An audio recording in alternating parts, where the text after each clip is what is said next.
નમસ્કાર દર્શક મિત્રો, સિટી ન્યૂઝમાં આપ સૌનું સ્વાગત છે। સમાચારોની શરૂઆત કરતા પહેલા એક નજર આજના મુખ્ય સમાચારો પર।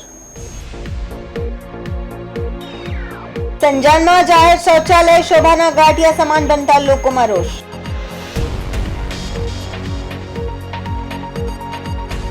વાપીના મધ્યમાં આવેલી જાણીતા હોટેલ પેપિલોની બાજુમાં ભાજપના મધ્યસ્થ ચૂંટણી કાર્યાલયનો આરંભ। કોલક ગામના યુવાનનું બાંગ્લાદેશમાં થયું મોત।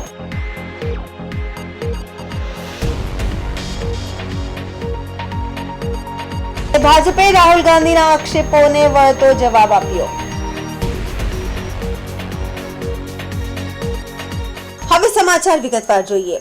ઉમરગામ તથા તરાસરી તાલુકાના વ્યાપારી મથક ગણાતું સંજાનમાં જાહેર શૌચાલય શોભાના ગાંઠિયા સમાન બનતા લોકોમાં રોષ। ઉમરગામ તાલુકામાં ભાજપનો ગઢ ગણાતું સંજાન ગામે કહેવાતા ભાજપના હોદ્દેદારો તથા ગ્રામ પંચાયત જાહેર જનતાને ન કહેવાય ન સહેવાય જેવો ત્રાસ આપી રહ્યા હોવાની બુમરેંગ ચકડોળે ચડી છે। ઉમરગામ તથા મહારાષ્ટ્ર રાજ્યના તલાસરી તાલુકાના વ્યાપારી મથક ગણાતું સંજાન ખાતે ગ્રામ પંચાયત દ્વારા લાખો રૂપિયાનો ખર્ચ કરી બનાવવામાં આવેલ જાહેર શૌચાલયને તાળા મારી દીધા છે। આટલા મોટા સંજાન બજારમાં ગુજરાત તથા મહારાષ્ટ્ર રાજ્યના લોકો બજારમાં ખરીદી કરવા માટે આવે છે। પહેલા કોઈ વ્યક્તિએ શૌચ જવા માટે આ શૌચાલયનો ઉપયોગ કરતો હતો, પરંતુ ભાજપના મહારથીઓને એવી તો શું નજર પડી કે સંજાન ગ્રામ પંચાયતને સદર શૌચાલયને તાળા મરાવી દીધા છે। લોકચર્ચા એવી પણ છે કે આ શૌચાલય સંજાય ગ્રામ પંચાયતની હદમાં તથા ઝંડા ચોક વિસ્તાર નજીક આવેલું છે। સદર શૌચાલયને સાફ સફાઈ કરવા ગ્રામ પંચાયત નિષ્ફળ નીવડ્યું છે, જેની દુર્ગંધના કારણે સ્થાનિક ભાજપના મહારથીના ઇશારે આ શૌચાલયને તાળું મારવામાં આવ્યા છે।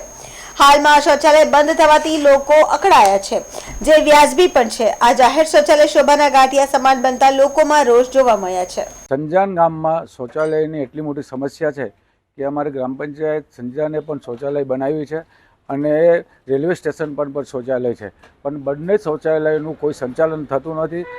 પરિસ્થિતિ એવી છે કે મારા જો એક વયોવૃદ્ધ કે અને જે લેડીઝ વર્ગ જે મહિલા વર્ગ છે કે એને તાત્કાલિક પેશાબ કરવાની કે કંઈક જરૂર પડી હોય તો ખરેખર પુરુષ વર્ગ તો એવું છે કે ચાલો કોઈ કેરનામાં બી ચાલી ગયો અને પેશાબ કરી લીધો, પણ મહિલા વર્ગને ક્યાં જવું એક સમસ્યા છે। કારણ કે મારી પોતાની સમસ્યા છે કે મને પેશાબની બીમારી છે, મારે 2 મિનિટ બી થોભી શકાય પરિસ્થિતિ નથી, તો મારે સ્ટેશનમાં ગમે તેટલું મોટું કામ હોય તો એ મારે ઘરે જવું પડશે।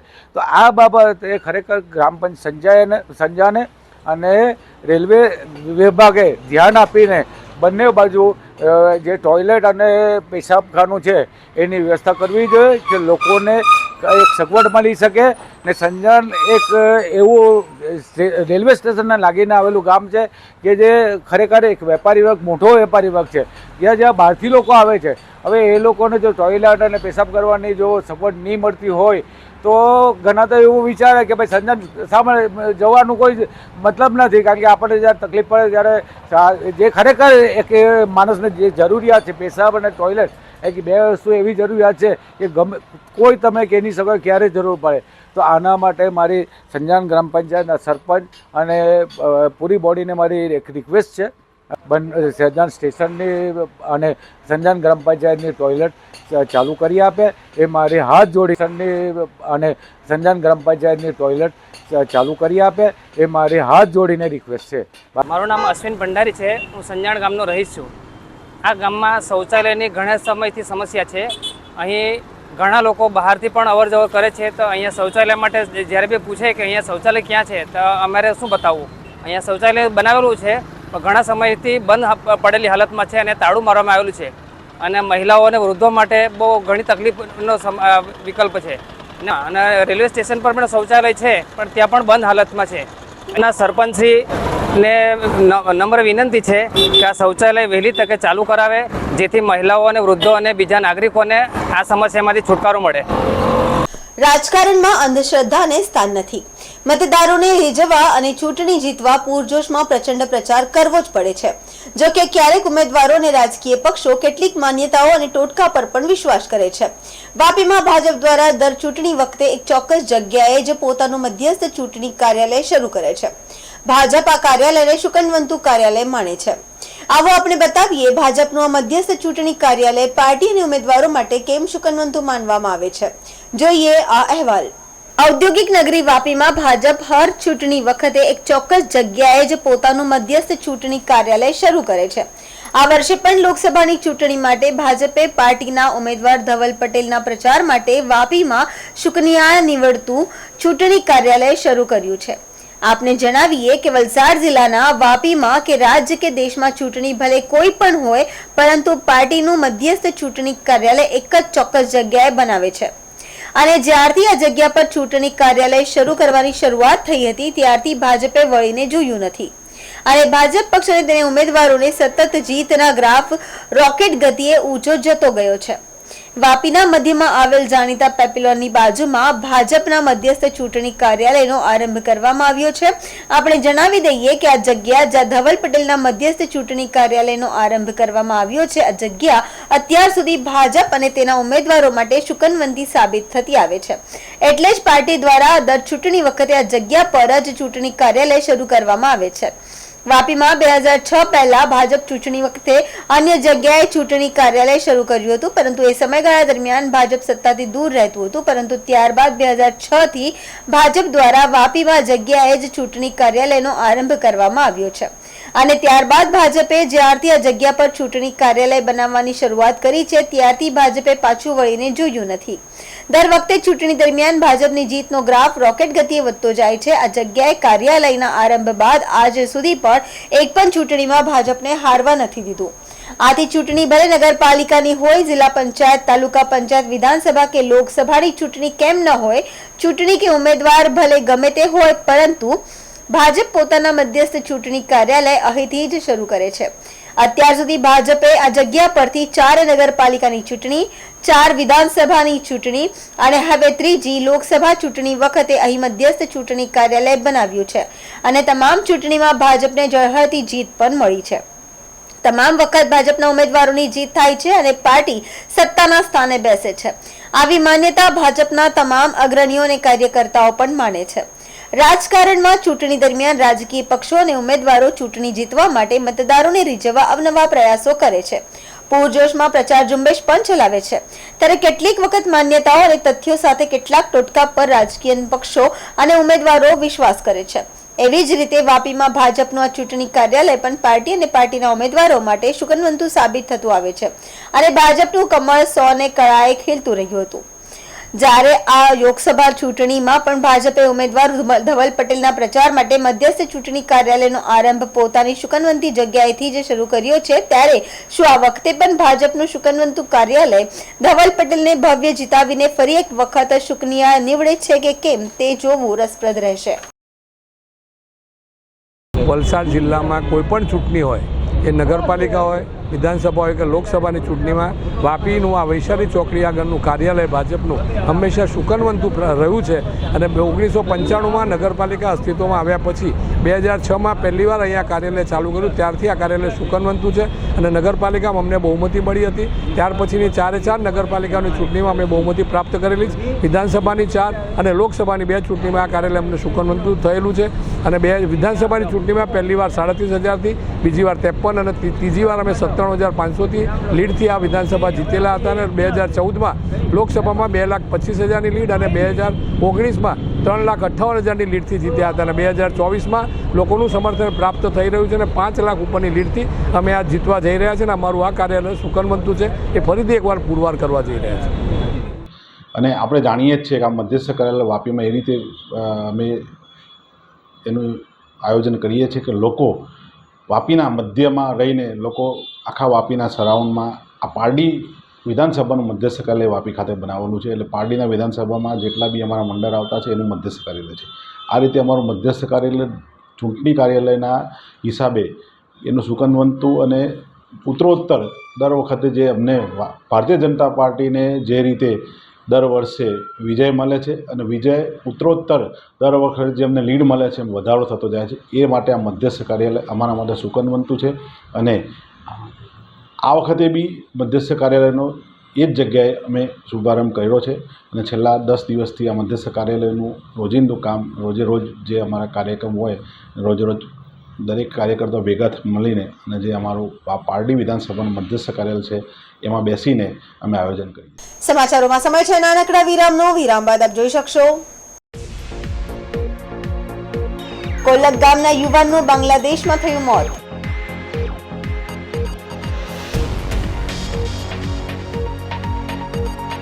ભાજપે રાહુલ ગાંધીના આક્ષેપોને વળતો જવાબ આપ્યો.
વિરામ બાદ આપનું સ્વાગત છે.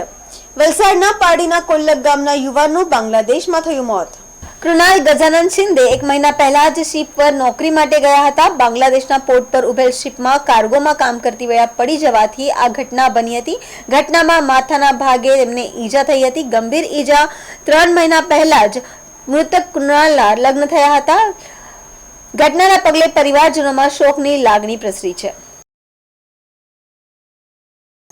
રાજ્યના પડોશમાં આવેલ સંઘ પ્રદેશ દાદરા નગર હવેલી લોકસભા બેઠક પર ભાજપે સંકલ્પ પત્ર જાહેર કર્યું છે, જેમાં ભાજપે પ્રદેશમાં સૂર્યઘર યોજના અંતર્ગત 300 યુનિટ વીજળી મફતમાં આપવાનો વાયદો કર્યો છે. ભાજપે પ્રદેશમાં સૂર્યઘર યોજના અંતર્ગત 300 યુનિટ વીજળી મફતમાં આપવાનો વાયદો કર્યો છે. સાથે જ પ્રદેશના શિક્ષણ, આરોગ્ય, રોજગાર, ઔદ્યોગિક વિકાસ, માળખાકીય સુવિધા, આદિવાસી વિસ્તારના વિકાસ, મૂળભૂત સુવિધાઓ અને મહિલા સશક્તિકરણ અને યુવાનોના કલ્યાણ સહિતના અનેક મુદ્દાઓ લોકલુભાવન વાયદા કર્યા છે.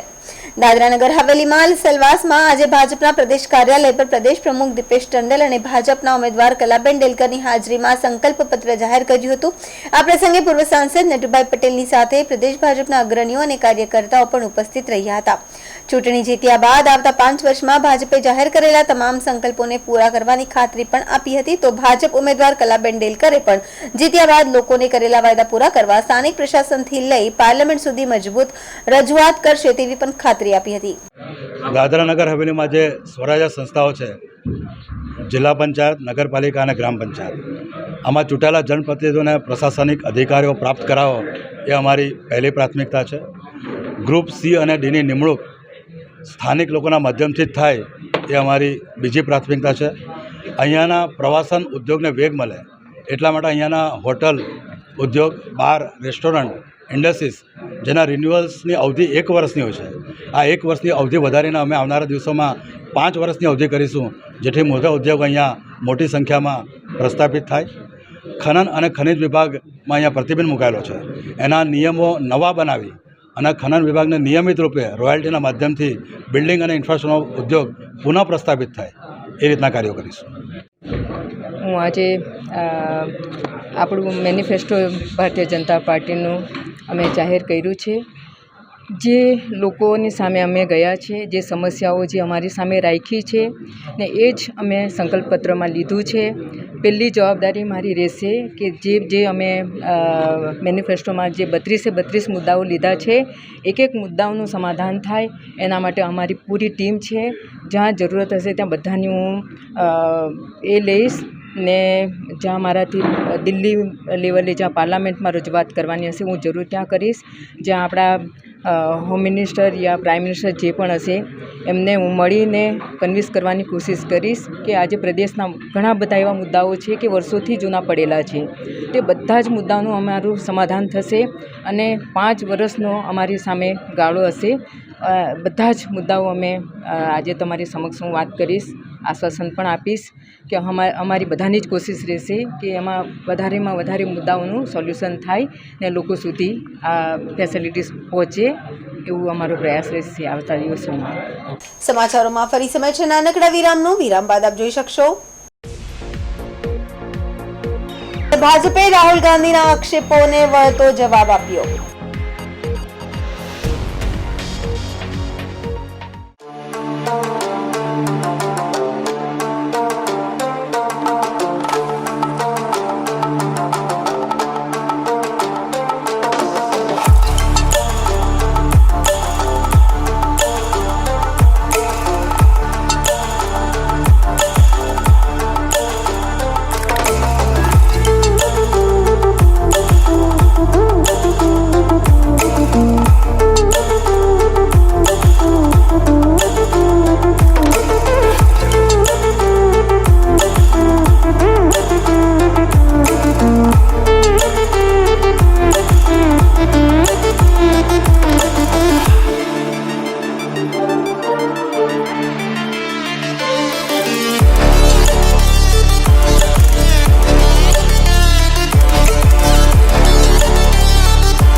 આપનું સ્વાગત છે.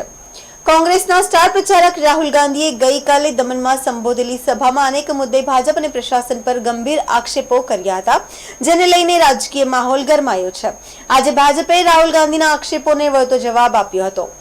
દમણ દીવ અને દાદરાનગર હવેલી લોકસભા બેઠકના ભાજપના પ્રભારી પૂર્ણેશ મોદીએ આજે રાહુલ ગાંધી પર વળતો પ્રહાર કરી અને દેશમાં રાહુલ ગાંધીના પરિવારે જ રાજા રજવાડો જેવી સિસ્ટમ શરૂ કરી હોવાનો આક્ષેપ કર્યો હતો.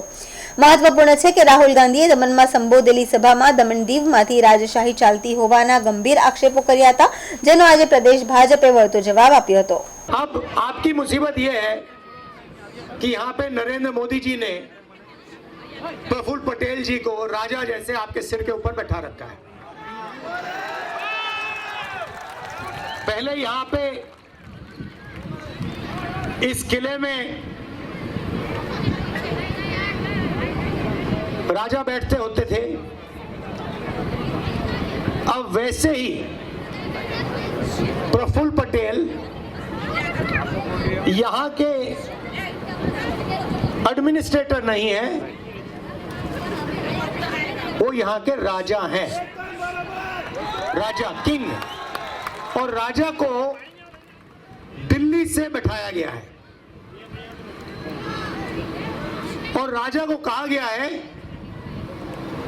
कि तुम राजा हो, तुम्हें जो भी करना है तुम कर सकते हो. घर तोड़ने घर तोड़ दो, लोगों को तंग करना है तंग करो, जो भी करना है खुली छूट है, दिल खोल के करो। और प्रफुल्ल पटेल जी यहाँ के राजा जो मन में आता है वो करते रहते हैं, आप लोगों को तंग करते रहते हैं। अब आप सोच रहे हो कि नहीं भाई ये तो हमारे साथ हो रहा है सिर्फ, मगर ये पूरे देश में हो रहा है। શ્રીમાન રાહુલ ગાંધી જે પ્રકારે વાત કરી રહ્યા હતા રાજાની, તો મારે એમને બરાબર યાદ કરાવવું છે ને આખા દેશને યાદ કરાવવું છે કે જવાહરલાલ નહેરુ પછી એના ઉત્તરાધિકારી શ્રીમતી ઇન્દિરાબેન ગાંધી, શ્રીમતી ઇન્દિરાબેન ગાંધી પછી એના ઉત્તરાધિકારી રાજીવ ગાંધી, અને રાજીવ ગાંધી પછી એના ઉત્તરાધિકારી રાહુલ ગાંધી. અરે રાજાશાહીની પરંપરાગત તો તમે પ્રસ્થાપિત ભારતમાં કરી છે. ભારતીય જનતા પાર્ટી સંપૂર્ણપણે લોકશાહીમાં માને છે, એનું સંગઠન પણ લોકશાહી પ્રક્રિયા પર ચાલે છે અને સમગ્ર દેશમાં લોકશાહીને પ્રાયોરિટી આપે છે. એટલે તમારા મોડે આ વાત શોભાસ્પદ નથી. બીજી એમણે એક વાત કરી કે આરક્ષણ હટાવશું. આ પ્રકારની બાલિશ વાત હર હંમેશા દરેક ચુનાવમાં કરતા આવ્યા છે. ભારતીય જનતા પાર્ટીના જે અમારા નેતા છે, આદર્શ નેતા નરેન્દ્રભાઈ મોદી સાહેબ અને અમિતભાઈ શાહ સાહેબ વારંવાર કહ્યું છે કે આવું કોઈ આરક્ષણ હટાવવા નથી. માત્ર ને માત્ર વોટ બેંકની રાજનીતિ, તુષ્ટિકરણની રાજનીતિ, ભ્રમણા ફેલાવવાની રાજનીતિ, લોકોને ગુમરાહ કરવાની રાજનીતિ, ષડયંત્રના ભાગરૂપે વોટો ઉછેટવાની જે કોશિશ કરી રહ્યા છે એને પ્રજા નાકાબ કરશે. અને બધી જનતા જાણી ચૂકી છે કે આ પ્રકારની કોઈ વાત નથી આરક્ષણ હટાવવાની, છતાં પણ એ લોકો જ બોલી રહ્યા છે. અને આ પ્રમાણેની ભ્રામક વાતો આ વખતે જનતા એને સંપૂર્ણપણે જાકારો આપશે. મેં કહ્યું આ જ વાત કરી. દરેક વખતે ચૂંટણીમાં ખોટા ખોટા મુદ્દા ઊભા કરવાના. આ વખતે ઇન્ડી એલાયન્સના એક સભ્યએ પરિવાર, મોદીજીનો પરિવાર નથી. આગલી ચૂંટણીમાં કહ્યું છે કે ચોકીદાર, આવા પ્રકારની વાત. તો આ પ્રકારની વાતો ઈરાદાપૂર્વક, ષડયંત્રપૂર્વક લોકોને ગુમરાહ કરવા માટે, દેશની પ્રજાનું ધ્યાન ભટકાવવા માટે, બાકીની પાસે કોઈ એજન્ડા નથી. એમની જે રાજનીતિ છે એ વોટ બેંકની રાજનીતિ, તુષ્ટિકરણની રાજનીતિ, ભાગલા પાડો રાજકારણની રાજનીતિ, ટુકડે ગેંગની સાથે રહેવાની રાજનીતિ, આતંકવાદને પરોક્ષ રીતે પ્રોત્સાહિત કરવાની રાજનીતિ, આ પ્રકારની રાજનીતિથી આખું ભારત એમનાથી ત્રસ્ત આવી ગયું છે. આ વાત મહત્વની છે. મેં એક જ ઉદાહરણ આપ્યું કે તમે આ દેશમાં રાજા રજવાડાની જેમ તમારા જ ઉત્તરાધિકારી રાજા બને એ પ્રકારને વાણી, વર્તન ને વ્યવહાર તો તમે આચરેલ છે આ દેશમાં. તો આ એમના મોડે આ વાત શોભાસ્પદ નથી. ભારતીય જનતા પાર્ટીના પ્રત્યેક કાર્યકર્તા એને જે જવાબદારી સોંપે એ જવાબદારી નિષ્ઠાપૂર્વક બજાવતા હોય છે. ચોક્કસ આ લોકશાહી છે. લોકશાહીની અંદર પ્રજાભિમુખ વહીવટ, પારદર્શક વહીવટ, વિકાસશીલ વહીવટ એને પ્રાધાન્ય છે. સમાચાર પૂરા કરતા પહેલા એક નજર આજના મુખ્ય સમાચારો પર. સંજાણમાં જાહેર શૌચાલય શોભાના ગાંઠિયા સમાન બનતા લોકોમાં રોષ.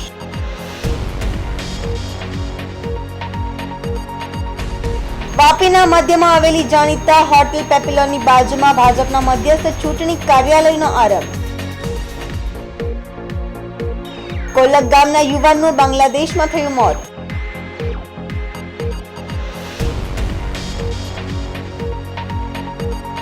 ભાજપે રાહુલ ગાંધીના આક્ષેપોને વળતો જવાબ આપ્યો.